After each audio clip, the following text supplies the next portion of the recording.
ఇక ఈరోజు అనగా 9వ తేదీ ఏప్రిల్ నెల 2024 మంగళవారం. ఇక మదనపల్లి టమాటా మార్కెట్కు సంబంధించిన స్టాక్ అనగా దిగుమతి వివరాలు మనం ఈ వీడియోలో అయితే తెలుసుకుందాము. అనగా ఈరోజు స్టాక్ అనేది మదనపల్లి టమాటా మార్కెట్లో పెరిగిందా లేకపోతే తగ్గిందా అనే వివరాలన్నీ కూడా మీకు ఈ వీడియోలో అయితే తెలియజేస్తాను. ఇక మదనపల్లి టమాటా మార్కెట్ స్టాక్ వివరాలు తెలుసుకునే ముందు మన ఛానల్ ఇంకా ఎవరైనా సబ్స్క్రైబ్ చేసుకోకుండా చూస్తా అంటే ప్లీజ్ సబ్స్క్రైబ్ చేసుకోండి.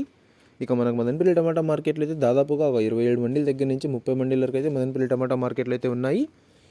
ఇప్పుడైతే అన్ని మండీలకి స్టాక్ అనేది రావడం లేదు, కొన్ని మండీలకు మాత్రమే స్టాక్ అనేది వస్తుంది.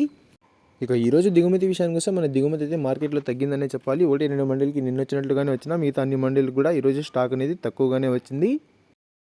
ఇక నిన్నైతే యాక్షన్ అంతా పూర్తయిపోయే సమయానికి టాప్ అండ్ టాప్ ధర 560 రూపాయల వరకు అయితే వేశారు. మరి చూడాలి ఈరోజు ధరలు అనేవి ఏ విధంగా వెళ్తాయో. ఇక ఇవ్వండి ఇవాళ మదనపల్లి టమాటా మార్కెట్కు సంబంధించిన దిగుమతి యొక్క వివరాలు. ఇన్ఫర్మేషన్ నచ్చినట్లయితే లైక్ చేయండి, షేర్ చేయండి. మన ఛానల్ని కొత్తగా చూస్తున్నట్లయితే ప్లీజ్ సబ్స్క్రైబ్ చేసుకోండి. Thanks for watching this video.